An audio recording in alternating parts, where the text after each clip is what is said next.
Welcome back to another episode of the Goonery. We are here, and we're uh, we're sitting in the front two cars on the roller coaster that has been the Chicago Bears season. And Brandon, it's obviously been a lot more down than up. There was a lot of hope coming out of a few weeks ago, and we are right back in the shitter. And Bears fans just don't know how to act. Yeah, you Bears fans, I want to talk to y'all like directly. And I want y'all to look me in the eye when I say these things. Whether it be y'all or the Chicago Tribune, you guys are proven to be one of the worst fan bases in football. Genuinely. Because let's talk about it, right? So Justin Fields had two back-to-back really good football games against the Broncos and against the Commanders. Clearly, in the first half of the Viking game, he did not look good. A lot of factors in play, and it was all disaster. But I will say that he took a step back. Now we haven't really talked in a while in depth about how we felt about Fields and whatnot, but I think two things can be true about Justin Fields this year, and that is he's inconsistent, but when he's on, he's on. And I feel like it is a direct reflection of the coaching staff and what positions they're putting him in. And I feel like on Sunday they had it almost was an arrogance of we beat the Commanders, we put up 40 points. What the fuck do we need a game plan for the Vikings for? They're in the That same is the boat way as it felt. That us, is the way it felt. That is genuinely the way it like felt. That literally. nothing had to change. There had to be no different game plan. And it seemed like they were running around like chickens with their heads cut off. There was no rhyme or reason to the game plan or just anything that happened on the field. I mean, think about it. It was literally like when Bobby Boucher and the Mud Dogs won their first game and they went to a damn party later that night. I mean, Yep. it was literally that. And I mean, granted, Bobby Boucher carried that team. There's no Bobby Boucher on the Bears. But anyways, but it's crazy because there was no continuity offensively. Nothing worked. Literally nothing. The run game was working, but and Dante Foreman looked like he was playing all season. Like he didn't miss a step, Yep. although he was awful in pass protection. But But between the tackles, he looked like who we thought we were getting with that and contract. and I kid you not, there was a tweet that said every time Foreman gets the ball, it almost looks like he's a missed tackle away from going the distance, and it Yeah. felt that way. And the most crazy part about that game, before I get to my real point of where I want to head, the defense played their asses off in that game. They kept them in the game. Think about this. Matt Eberflus Bears defense kept the Bears in the game in 2023. I thought I would never see that because the defense has been just disgusting this entire season and not in a good way. But let's address the elephant in the room. Justin Fields did not finish that game. He was replaced by our undrafted Division II legend rookie quarterback, Tyson Bagent. And I made sure when I was watching the game to see how people were going to react to Tyson Bagent because there's a good amount of fan base that's just not cool off Fields. And granted, if there's certain things you don't like about him in terms of his skill set, I completely understand that. But it was almost as if when you watch how everything unfolded, that there were people that were waiting for Beijing to take over in the first place. Mind you, That this was is coming off a game where the Bears put up points, and a lot of that was because of quarterback one. It was like it was because of him. So I want to ask y'all something. Do you actually believe that a guy that was a Division II star but went undrafted, you think he's going to be better than Justin Fields? I want to remind you of something before anyone answers that question. They have the same offensive coordinator. Do you really think the situation is going to be different because another quarterback is taking over? I'm gonna tell you, it's no, because the offensive coordinator don't know what he's doing in the first place. Yep. And I It's almost as if you want this kid to fail so bad that you clamor for a guy that you think is going to be the next Brock Purdy. And let me tell you something. The Bears are in no position for anyone to be the next Brock Purdy the way that roster is set up. Don't even try it. I, I just want to have a genuine, like, one-on-one conversation with anyone who can, in their heart of hearts, tell me that they genuinely believe Tyson Bagent is a better quarterback than Justin Fields. I genuinely don't believe there is a single person on this planet who believes that, other than maybe Tyson Bagent, and that's okay. It's okay to feel that way if you're a professional athlete. I understand that, but anyone, whether it's in the media, a fan online, it doesn't matter. Anyone who is claiming and been clamoring for Tyson Bagent from the start of this year to become the starting quarterback over Justin Fields is in it for clicks. They're in it for engagement. And it's flat out irresponsible. It's irresponsible because the Justin Fields experience, it has not been fun. I think every single Bears fan will tell you that. It has not been fun. There have been flashes and there have been moments where it's been fun. You look back at that Washington game. For the first time in what feels like forever, Bears fans finally got a glimpse of the quarterback we thought and deep down know was drafted. And what do you know? After 1 week of that, everyone is, oh, we're off the Caleb Williams train. We're off the Caleb Williams train. We don't need Caleb Williams anymore. And it took 1 week, I believe 10 passes and a thumb injury to be back on that train. It's feeble. It is just feeble. And you cannot look at this roster, how it's currently constructed, and think genuinely that a quarterback is going to fix this. Because you've seen a talented quarterback isn't fixing this team. It's not going to happen. In my opinion, they're going to finish with the top 2 pick. They're going to finish with the top 2 picks. Absolutely. Between them and Carolina. They are dreadful football teams. Genuinely dreadful football teams. Kyler Murray's coming back. He's back in practice. Arizona's going to, I'm sure, make a little bit of noise, a little bit. They're not going to be a top 2 pick, I don't think. And I just genuinely, if Caleb Williams truly is that generational prospect everyone's making him out to be, Ryan Poles, prove yourself and show that you're serious about building this team and that you're serious about being committed to Justin Fields, because the draft capital that you could acquire from trading out of that pick and keeping that number 2 pick potentially, that could be franchise altering. And that'll be more franchise altering with the way the roster is currently constructed than taking Caleb Williams, in my opinion. It's tough because we're talking about the quarterback position. And clearly, when it comes to the quarterback position and Bears fans, they don't have any type of critical thinking skills because it's all about the quarterback. And that particular thing is the reason why people hold on to the corpse of Jay Cutler, which, by the way, you're insane if you do that, because that just shows how low you are, that you think of this franchise, which I get. Damn. I mean, come on. But it's tough because if you get a top 2 pick, it's almost like a foregone conclusion that Williams is going to be the guy, or maybe, just maybe, because I don't know, I've been hearing rumblings that maybe Drake May is number 1. But maybe I'm falling into the whole smokescreen of what the draft brings. Maybe. But it's just, you said something about Ryan Poles and how he could trade out of that number 2 pick, get a whole load of picks. I like that idea, but I want to see something different. I don't want George McCaskey picking the next head coach. Nope.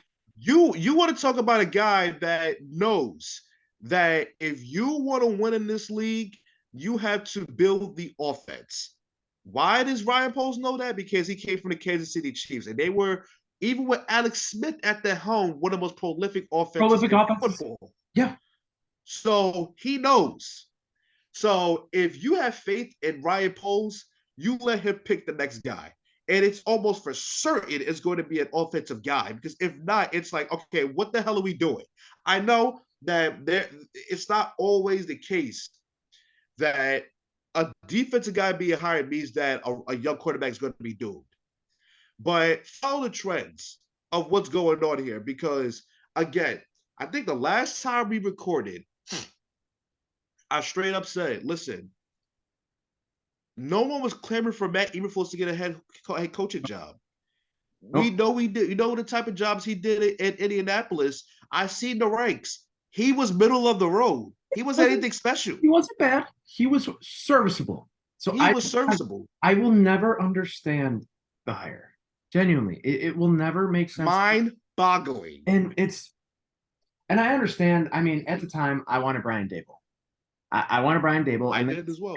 that's still at this point in time, that's not looking great either with how the Giants are currently looking. And I think I think that can be attributed to a very below average quarterback. And the problem is, I still don't think that's the issue with the Bears. I genuinely I don't. You see those flashes. Fields has begun to play with what looks like more confidence. He has. I mean, there is a noticeable difference, I think. And you could see that. I can't even believe I'm saying this. It feels like Luke Getsy has begun to try and let Justin Fields the last couple of weeks at least play to his strengths a little bit more. Try to get DJ more and more involved. And you've seen what that could do. And you've seen what that could do. It's just we shouldn't be having this conversation right now. Is ultimately, I mean, this conversation should not be happening. It's year 3 of Justin Fields. You see the flashes. There's no reason that a shitty coaching staff should be holding him back any longer. And I still, in my heart of hearts, believe that Justin Fields is the type of quarterback that you will have premier types of coaching candidates wanting to have this job because of him and the future that this roster can have with the cap space, the draft capital, and honestly, just a lot of the young talent on this roster. Yeah. And honestly, I heard this. I don't know if this is a true quote or whatnot, but there's a guy who said he gets something out of Justin Fields. That guy's Ben Johnson in Detroit. Now, Grant said that we don't know if he's going to be Fields is going to be the quarterback next year, but that's something to keep note of in case there is just a torrid pace of play from Justin Fields where he's playing out of his mind and he plays himself into the conversation of being the quarterback next season. But so real quick, before we move on from Ben Johnson, if the season ended right now, is he your number one head coaching candidate for the Bears? Unequivocally, yes, he is, without a doubt. Yeah, I mean, there's some guys that I think Shane Waldron from Seattle, he's a good candidate. I think Brian Johnson was a candidate before the performance they had and against the Jets. There's guys out there. Those are the most 3 notable names. Mm-hmm. But yeah, Ben Johnson is definitely number 1. So a name that I still think it's flying under the radar a little bit at this point, which is kind of crazy. What about Eric Bieniemy? I think for some reason, and maybe it's because Sam Howell is not flourishing enough, I guess. But I don't think that's all the fault. Sam Howell has not been bad. I don't think Sam Howell is bad. That's the thing. I think that aside from, I would say there's 2 very, very bad weeks for that offense this year. Bills and Bears. Buffalo and the Bears. They still put up over 30 points against Philly. Yeah. They put up however many touchdowns against Denver. I'm still not out on Bieniemy, and I think that the reason I think that he is going to kind of not pop up out of nowhere, because he's for years now. He's been in the coaching hire cycle. He's in rumor mill. It really feels like Ron Rivera has given him almost full control of that team from what I've read and seen with how he is structuring practices. He is it just, from everything I've read, Eric Bieniemy is almost running that show there. Which makes me think, because I had this thought way before, like when he took over, I'm saying, listen, Ron Rivera is on the hot seat. Eric Bieniemy wanted to get out of Kansas City because it became kind of clear that him being in Kansas City was not going to get him any closer to a head coaching job. Probably the reason why I didn't think about Bieniemy as a potential head coach is probably because he's going to take over Washington.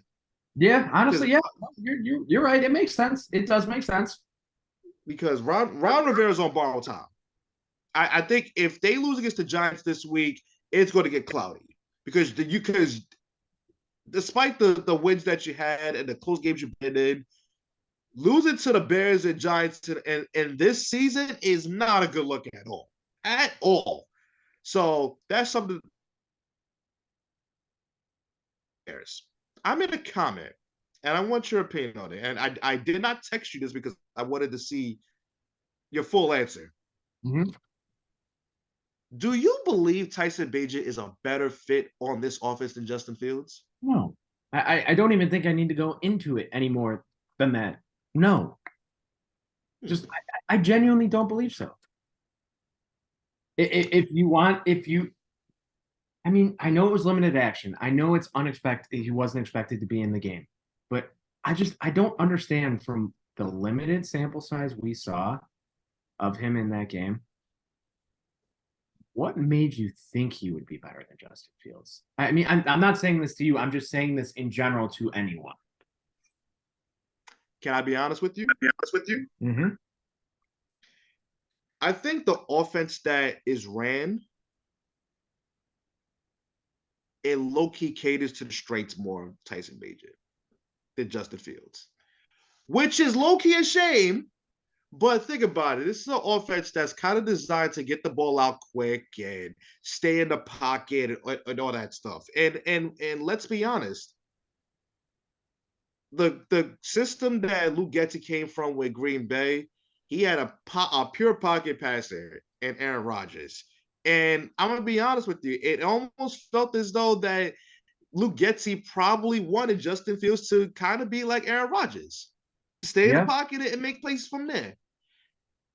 I think it's as simple as one's a pocket passer, one is not a pocket passer. And I'm not, and this is not me saying I think Tyson Bagent is going to do better in the system, but I do think he's a better fit for Luke Getsy's system. That's understandable. That's understandable. I can understand where you are coming from with that. But I also think you have to just remember the fact he's an undrafted second round or undrafted Division II quarterback. I just don't understand how anyone can think he's going to step in and be successful. I don't get it. I don't get it. It makes I don't get it makes negative sense to me. Sorry, it. my laptop charger is not working for anyone watching. I'm trying to get this figured out. But it makes Nah, no sense to me. but it's just like, oh my goodness, it's just I don't know. Do people realize that the offensive line is just going to be completely just ravaged with injuries? There's going to be no Darnell Wright, most likely. There's going to be no Nate Davis.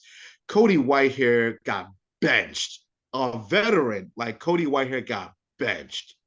And Tevin Jenkins, ironically, is the only healthy person on that line. Mm-hmm. Who in the hell thinks that shit is going to go good for him on Sunday with Max Crosby staring him in the face? Come on now, what are we talking about?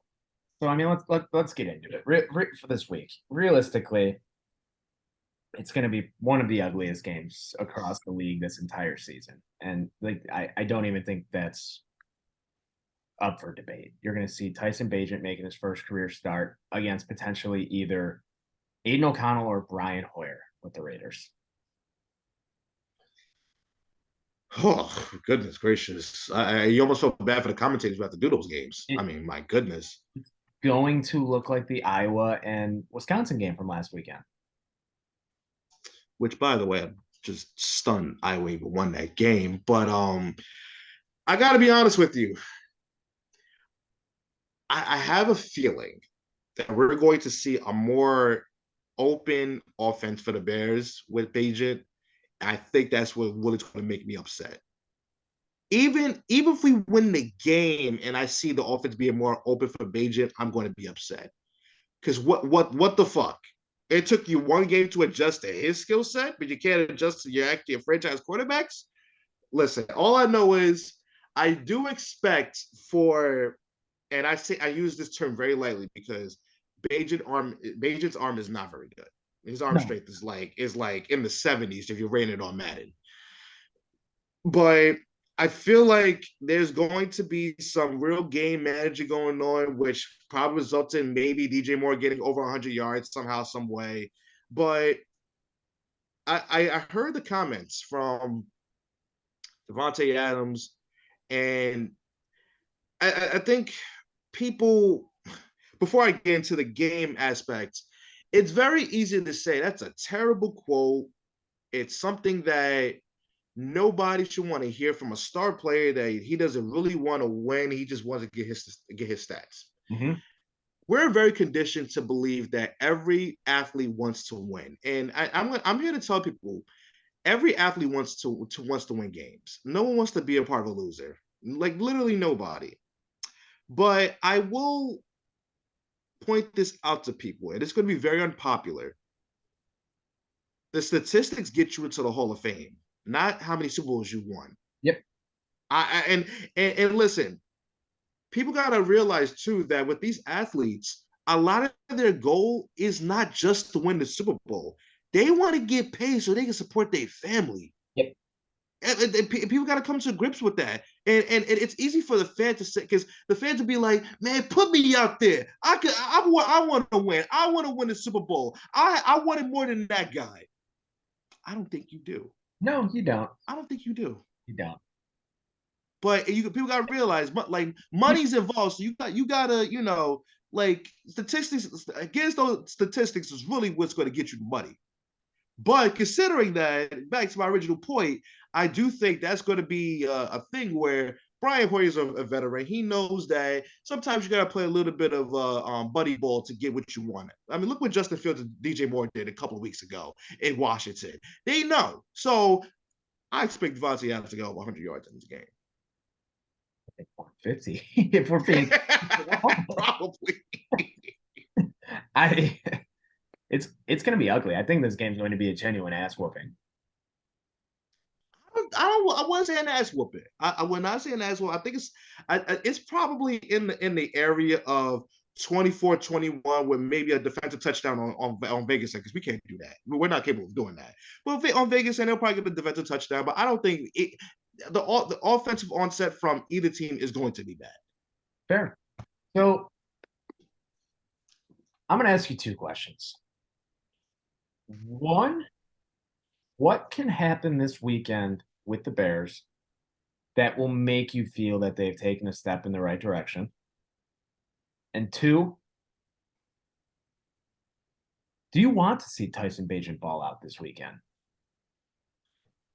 Oh man, that second question. All right, so I'll answer your first question, and I'll say I want to see the defense continue to be who they were last week. Mm-hmm.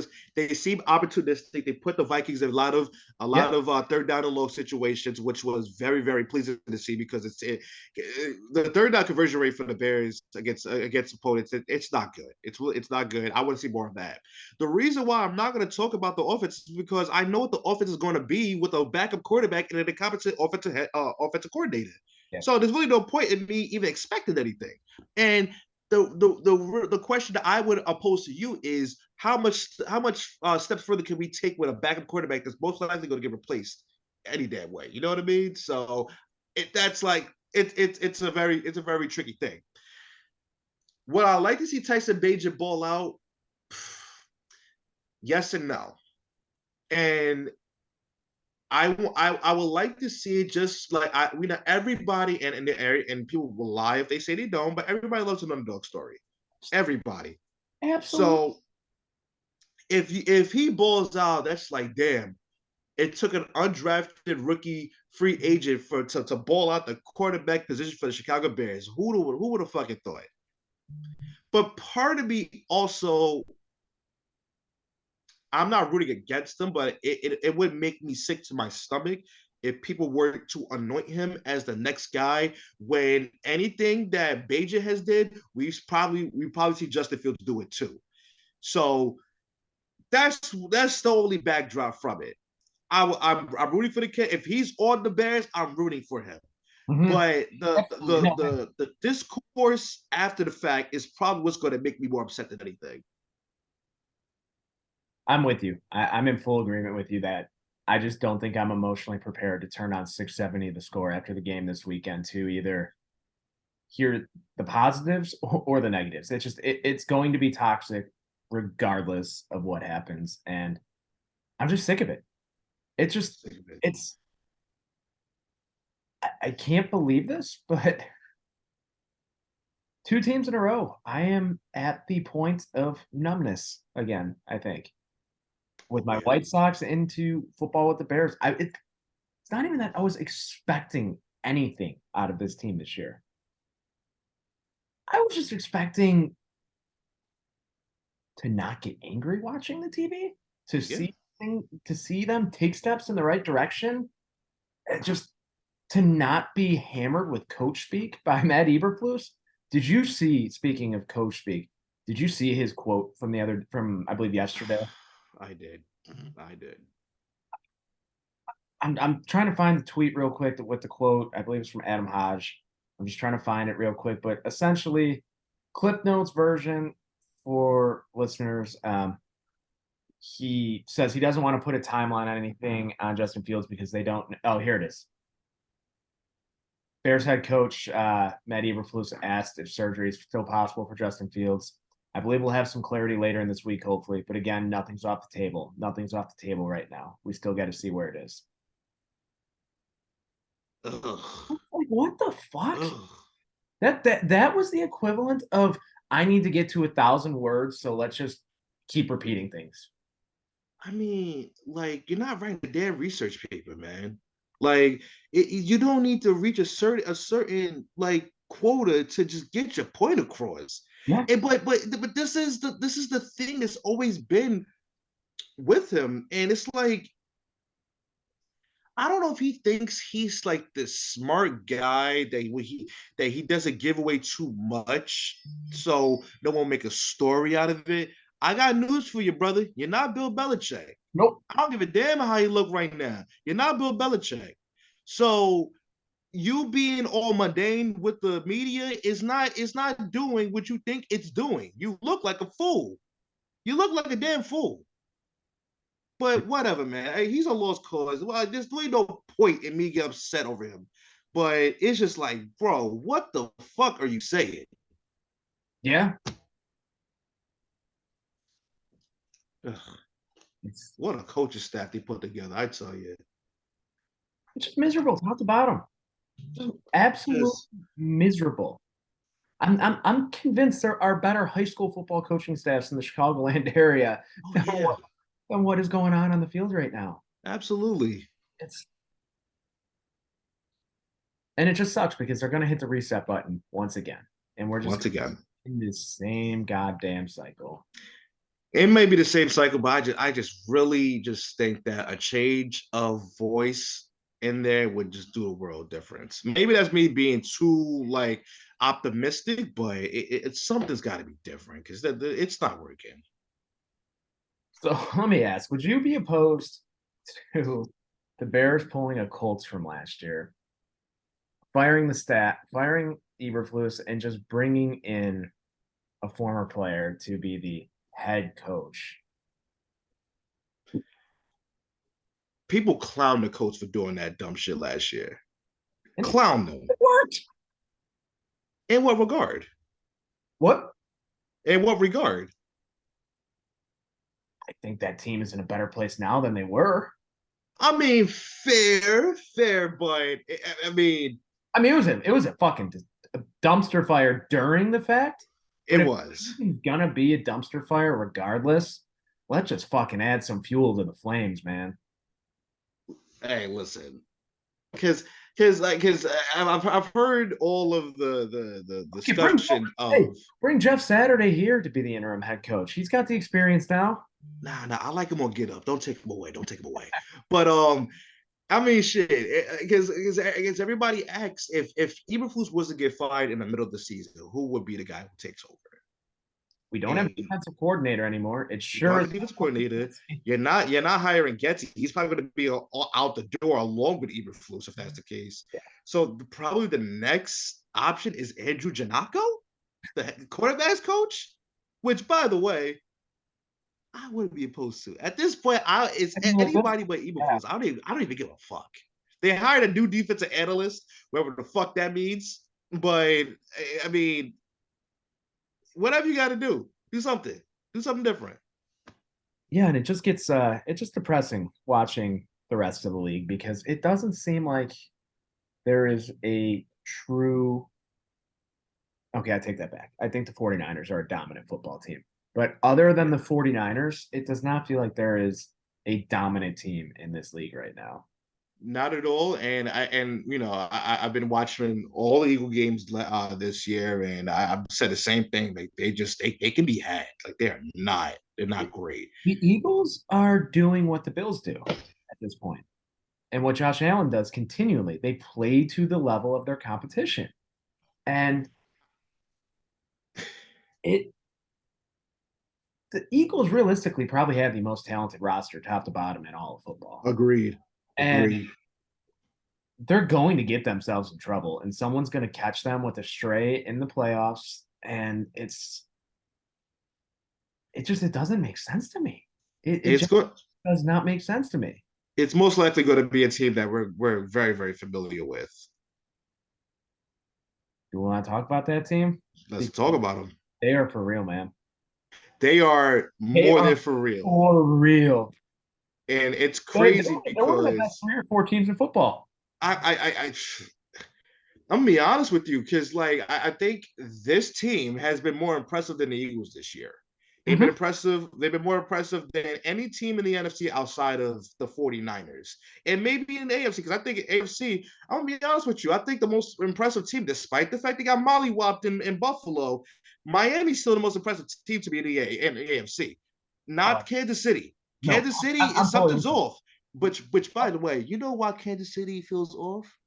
You know who's their offensive coordinator? Hey, BU, man. Let everyone know. BU. BU. BU. If you know, you know.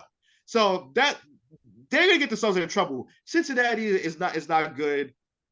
Well, they're okay. They're just I I just don't know. I don't know what's going on. I'm very confused about what's going on in Cincinnati right now. I mean, Cincinnati and Baltimore. I mean, Baltimore is so weird. They're the weirdest team to watch because you're just like, dude, you have all these weapons. Like, spread the damn ball around. Like, what are we doing here? It just feels like everybody is still running in place of that offense. It just doesn't make sense. Mhm. And I think that I still, even though they won against Tennessee, I still think back to that Pittsburgh game. I'm just like, what the fuck was that? Like, what is everyone doing? What is everybody doing? Like, it just looked bad. But there's genuinely not a standout football team in the AFC, but NFC got two of them, and neither of them is the Eagles, which is crazy to me. So where do we start with this team? The fact that I'll say it. I'm sorry for ever doubting Dan Campbell. Yeah, And it almost feels that the Bears were trying to replicate what the Lions have with Dan Campbell with the Eberflus hire. I agree. They're the same type of energy. Obviously, Eberflus much more tame than Dan Campbell. There's no doubt about it. But it's that same type of football character. Like they feel like a character more than a head coach at times. Right. And it works, man. Those guys love him. Yeah.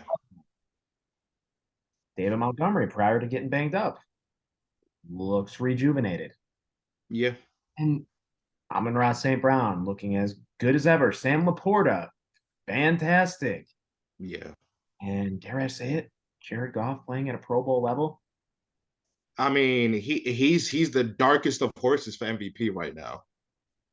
Yeah. If you ask me. I mean, realistically, let's talk. Who MVP candidates right now? Tua, Uh, Goff, McCaffrey, I, McCa- right? McCaffrey, Tyreek Hill. yeah. The MVP award is wide open this year, but Let's legitimately, I'm I gonna fire up DraftKings real quick. Let's just take a look at some MVP odds, just while we're here because I'm interested. I haven't looked. I'm interested to see if Brock Purdy or McCaffrey have higher odds. probably McCaffrey more than Purdy. Let's see. Where is this at? Awards, MVP. Number one, Tua, plus 350. Right, Mm-hmm. playing out of his fucking mind. Yeah. Out of his mind. Number two, Patrick Mahomes, plus 450. That's the LeBron effect. Yep. Josh Allen, plus 700. Uh, not this year. Not this year. Jalen Hurts, plus 750. He's gonna need to have his I know is weird, but he's to have his Heisman moment this Sunday. Yep. Yep. Number five, Brock Purdy, plus 1100. What? And number six, Christian McCaffrey, plus 15. Oh no. Can't accept that. Can't accept it. Nope. Can't accept it.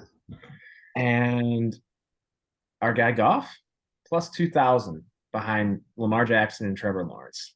Hey, that's not a bad bet right there. That's I good. ain't telling people to bet because I lose every bet, but I mean that's not bad. I'm gonna throw another. I don't see it happening. I don't hate the number. CJ Stroud plus 10,000.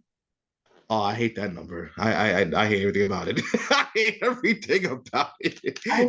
He's a shoo-in for rookie of the year, Yeah. but I mean, it's just while we're looking at this list. I mean, there's a lot of people we could talk about here. I mean, Tua has silenced any of the naysayers at this point.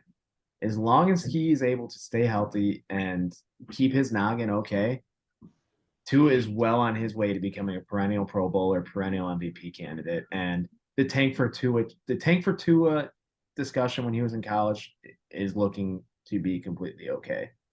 he needs to have his Heisman moment this Sunday as well. You're correct. No, you're 100% correct. Yeah. And I'm going to gloss over these next few because, to be honest, they're boring to talk about at this point with Mahomes, Allen, and Hurts. The Brock Purdy thing, man. Do you look at that as he is a product of the environment, or he was just underlooked in the draft? Because I always thought he was talented at Iowa State. I always thought he was good. I didn't think he was a first round talent, but I thought he would be a third to fourth round pick, not Mr. Irrelevant. My thing is when everyone talks about, oh, Kyle Shanahan can plug and play anyone at the quarterback. Mm-hmm. If that's the truth, why haven't any of these guys stuck? Why haven't a Nick Mullins stuck? Why hasn't a CJ Beathard stuck if truly anyone can do it? And I know that he really wasn't given enough of an opportunity. But I think there's a reason they felt okay moving on from the third overall pick, Trey Lance, with Brock Purdy. So to answer your question, the Nick Mullins of the world, the CJ Beathards of the world, those were guys that definitely did not have the talent Purdy is working with. With Trey Lance and Brock Purdy, there's two very, very big differences between those two. One was Raw coming up playing one game in a season, while one was a 3-year starter. And that consistency of playing games definitely did make a difference. And especially when you have the weapons of Debo, Ayuk, Kittle, McCaffrey, or even Elijah Mitchell for a time. Yeah. It definitely helped the cause. So but I will say, I thought going into the season that Sam Darnold was going to be the quarterback, because if you told me that Sam Darnold was going to be working with Kyle Shanahan, I think the 49ers would still be a Super Bowl contender. I agree.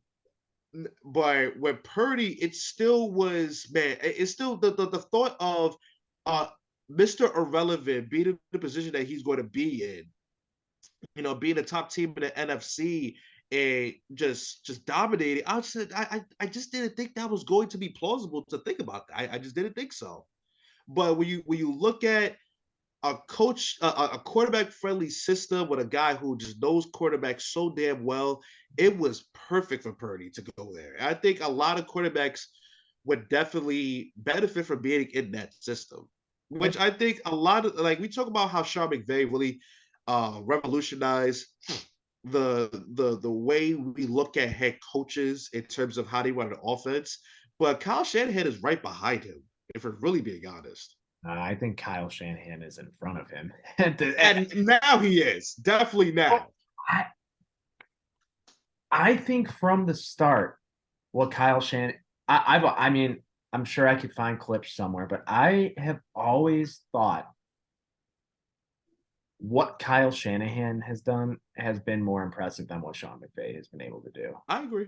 And I agree. I know everyone could say, oh, well, Kyle Shanahan just adopted the system and adapted it from based on what his dad did.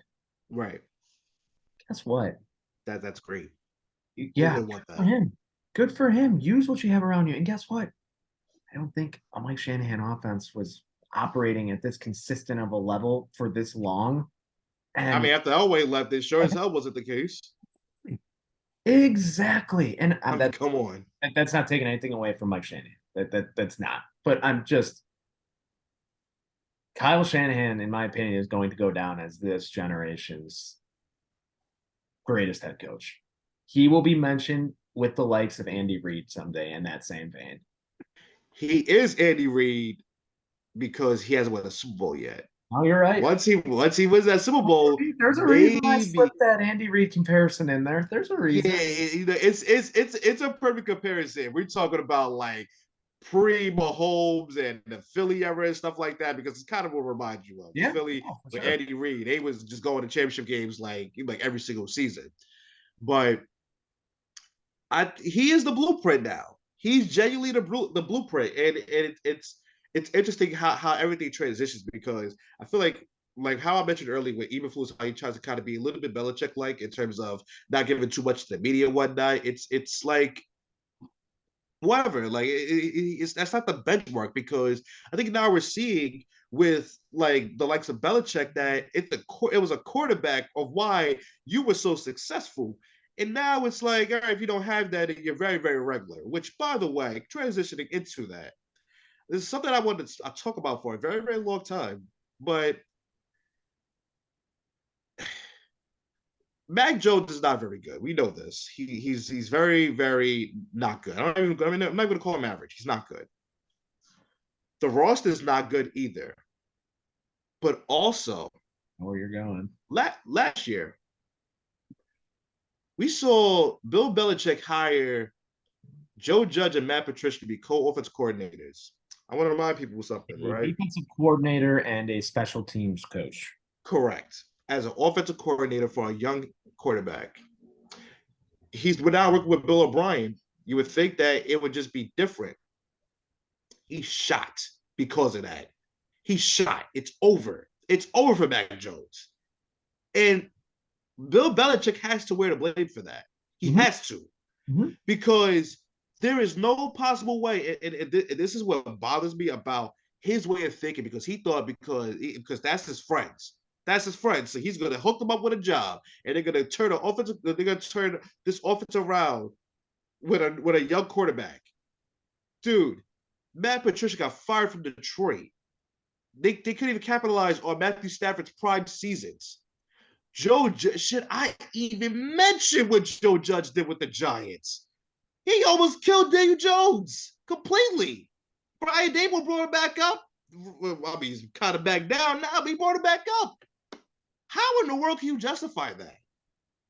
And now they're going to be in the market for another quarterback, which, by the way, we need to be careful. We're going to draft another quarterback. We got to be careful for them, because they're going to be looking for one too. But They're statistically Belichick, in football. repeat that one Statistically, more time. statistically, the Giants are the worst team in football. Hey man, listen, all I know is how great Belichick is, we have to give him blame for Mac Jones being the way he is. Yeah. He is the sole, to me, the sole blame of of his struggles. So I heard a conversation the other day on a show I listened to, and the topic of the conversation was what head coach can thank, and this is across all sports, the conversation, but I just want to focus this one on football. What head coach can attribute their success to one player the absolute most? The college football answer that they said, and I will agree with till the end of time, is Jimbo Fisher. Jimbo Fisher got 93 Oh yes, that's a great one. out of Jameis Winston. Yeah. In the NFL, I understand he's past his prime. I understand he's nearing retirement. But we're getting closer and closer to wondering if Brady really did make Belichick. Is it bad that I've already reached that conclusion? I don't think so. I don't think so. And there's one other coach who I think who is still coaching in the NFL can attribute his success and ability to still be around to one Patrick quarter. Mahomes? No, Andy Reid? no, Hmm. no, I'm absolutely not Andy Reid. Fatso down in Dallas, Mike McCarthy and Aaron Rodgers. Oh man. I mean, I want to say yes, but I feel like that was just a really weird hire on the part of my on of Jerry Jones too. And granted, you would think that a guy who couldn't win with Aaron Rodgers and got fired mid-season, that he wouldn't be a head coach anymore. It's just like, damn, is that really a good comparison considering, or is that really a good comparison, or is that just more of Jerry Jones being an idiot and hiring him? I think it's a little of both. I think it's a little, Okay. I think it's a little of both, and I know that's a cop out, but Yeah. if Mike McCarthy doesn't win that Super Bowl with Aaron Rodgers, he's never hired. Oh, 100%. Never hired in Dallas. Jerry Jones saw that he won that Super Bowl, and I'm sure Aaron Rodgers is probably on Mike McCarthy's door asking him for those residuals at this point. But I hate to bring it up. I hate to bring it up. Is Aaron Rodgers going to play again this year? Because it really fucking feels like he is, man. I'll say this. He will be stupid to play again this year. I already think he's an idiot. But I, I think he'll be more of an idiot if he plays again this I year. was, Brandon, I was about to ask you, since when do you think he's not an idiot, first and foremost? But Yeah. second, it makes no sense, man. This happened 6 Zero. weeks ago, and he's up walking without a boot, walking without crutches, throwing a football. The man just ruptured his Achilles.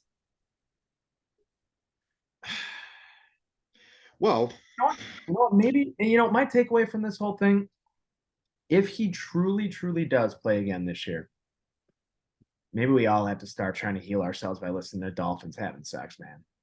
Like honestly, I mean, it makes no sense. but you know what? The ironic thing about A the modern science behind modern medicine healing Aaron Rodgers? What? wait a minute. You mean to tell me the science that is healing Aaron Rodgers is also the same science that he questions? Am I on track with that or no? I don't know, Mr. Pfizer. You tell me. Okay. Well, yeah, yeah.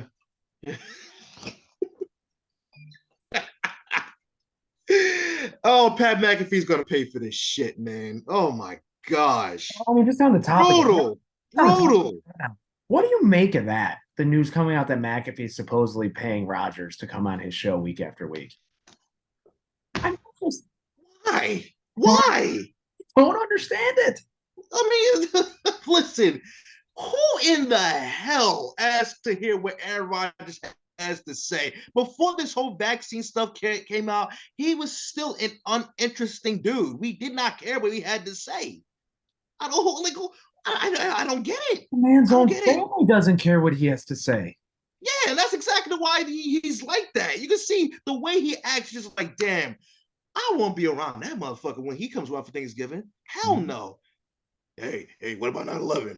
You believe in it? Hey, he's that guy who just constantly poking the bear at the Thanksgiving table. Oh, 100%. Trying to bait people in and be like, oh, well, I expect the conversation to go this way. Yep. Yeah. It's Golly. Again, I, I pivoting away from Aaron Rodgers. I do want to talk about the Jets. mhm. They're a really fucking good football team, man. Zach Wilson be damned. They are a good fucking football team. And Zach Wilson hasn't been good. He has not been bad, though. They're winning football games. Maybe he did just need a little bit more time. And as dumb as that sounds, it's giving me more faith in Justin Fields. So I think first and foremost, that roster it was so unbelievably constructed. Like kudos to Joe Douglas for that. They put a very good roster around Aaron Rodgers, Zach Wilson, whoever it may be. But what I will say is this: you know who this team gives me vibes of? The 2002-2003 Tampa Bay Buccaneers. Mm-hmm. Brad Johnson was the quarterback of that team, but that defense was unbelievably good. People talk about the Baltimore Ravens, and listen, I think DJ Reed was talking about how they're going to be the 85 Bears on defense. There will be no 85 Bears and absolutely no 2000s Ravens. But I can compare them to the 2002 Buccaneers. That was a damn good defensive team, and they didn't need to air it out and score a whole shit ton of points to beat teams. They beat up on you on defense, created turnovers, all that good stuff. Ask the Eagles, ask Donovan McNabb, ask Rich Gannon and the Raiders. They did it to them in the playoffs. So I still have reservations that because this league is such a quarterback driven league that you just can't say, damn, the defense is really, really going to win them, get them into the playoffs.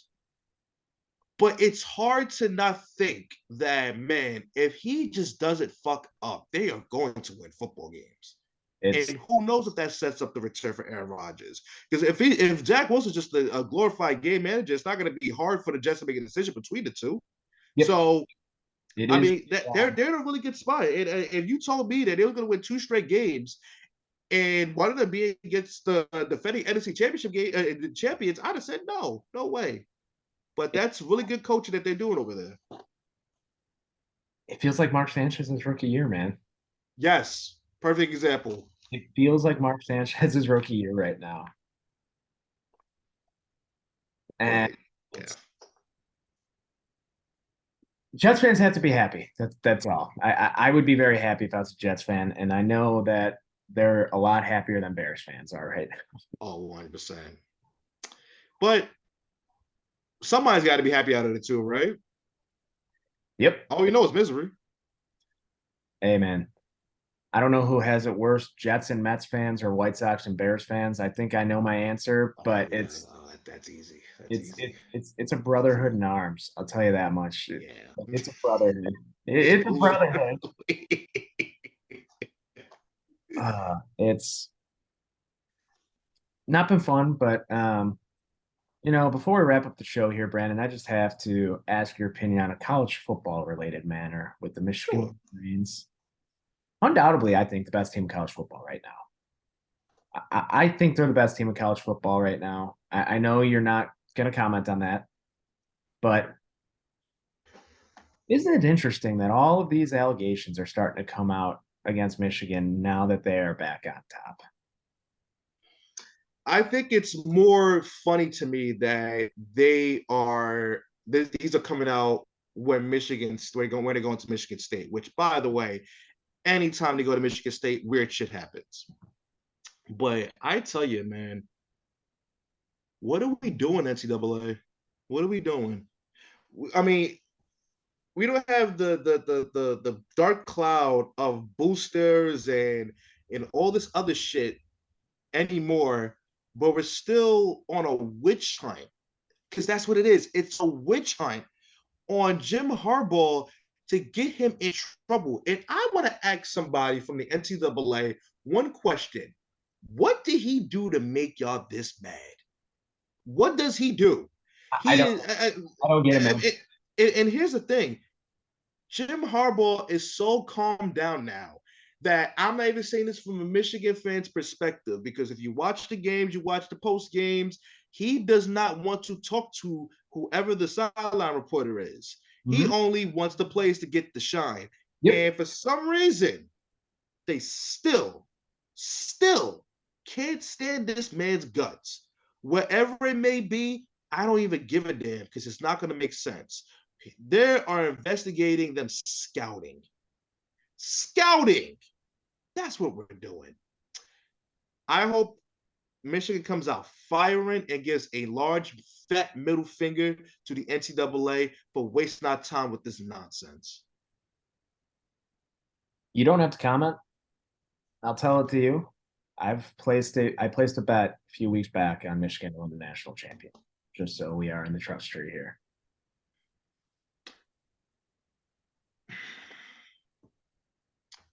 Good luck with that. That's all I gotta say. Good luck with that.